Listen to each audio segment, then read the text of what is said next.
We are a prophetic, persistent, and powerful voice for peace and justice in the halls of power. We are Quakers and like-minded friends lobbying to create a better world. We are in small towns and big cities, in every state in the nation. We are the Friends Committee on National Legislation. We began 75 years ago in 1943 in the midst of a devastating war. 36 men and 16 women came together in Richmond, Indiana, and founded the Friends Committee on National Legislation. It was one of the earliest religious organizations focused full-time on lobbying in Congress. Quakers saw the urgency of advocacy on issues of war and peace. FCNL began lobbying against conscription and for aid to war-torn Europe.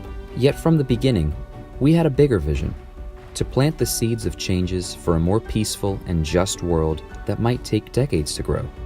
This approach has guided FCNL for 75 years, as we and the world have changed.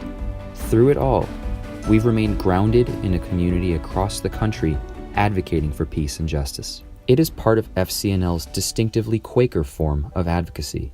You don't have to be Quaker to advocate and do lobbying in a way that's grounded in relationship and dignity and respect for all. That's effective lobbying, actually. But it's also an expression of our Quaker faith. At FCNL, we have a wonderful vision. We seek a world free of war and the threat of war. We seek a society with equity and justice for all. We seek a community where every person's potential may be fulfilled. And we seek an earth restored. At the end of the day, you're not going to be judged by the odds. You're going to be judged by whether you fight for what's right or not. The odds aren't up to you. The fight is up to you. That is what you have to invest yourself in. The way we advocate arises from our Quaker faith. The genius of FCNL's listening process, and you can also say Quaker listening process, starts with the belief that there is that of God in everyone. There is in every person a gem, a shred of the truth that I need to put together with my own truth.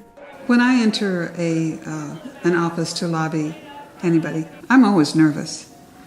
And I do remind myself that God is in the room and that there's that of God in everyone, including in myself and in the person that I'm speaking with.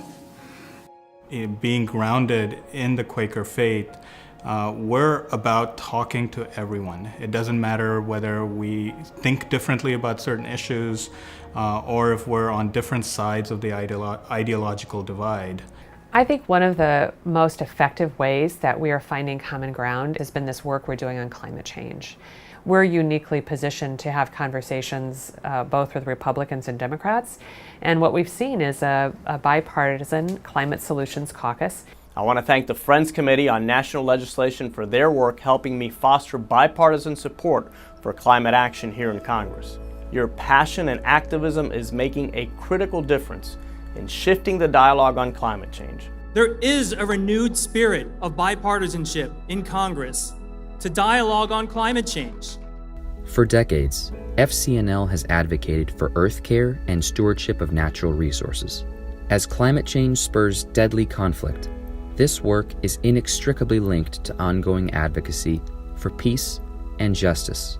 There is a military-industrial complex in this country and in this town which drives foreign policy to military confrontation. So it's really up to those groups out there like the Friends Committee that are pressing for diplomatic, peaceful solutions to big problems to step up and raise their voice, because in their absence, the military solution will win all the time. I thank especially the Friends Committee on National Legislation each day for dedicated work on disarmament policy.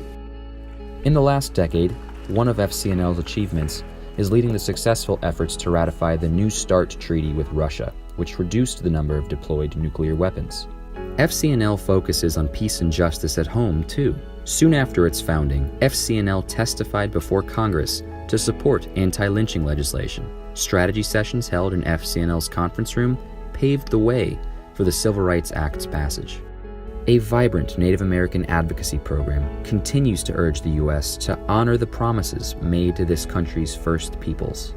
Your being here, all 440 of you, are upholding a proud tradition of criminal justice reform. And FCNL works to reform and address the structural racism in the criminal justice and immigration system. Today, FCNL is a leader among faith groups working to ensure every person can live with dignity.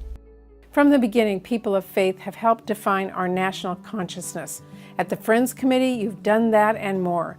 You stood on the front lines to fight for strong investments in underserved communities, and you've raised your voices about the importance of quality, affordable health care.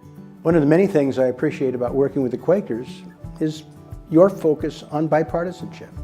Constituent advocacy is the cornerstone of your efforts. You rely on members of Congress to represent you, but we rely on you too to talk to us and advocate for what matters to you.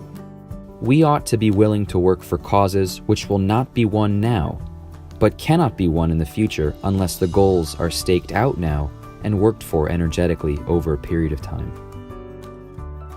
We stand on this foundation as we look forward to our next 75 years.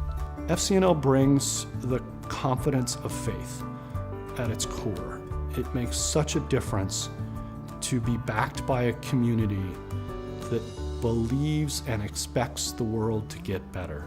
I have always found that coming to work at FCNL makes me hopeful. We hear that from people all the time, but also they see that they're part of a bigger community of people who together are speaking truth and who together are looking for ways to envision and to practice a world that has peace in it and a world where there is justice.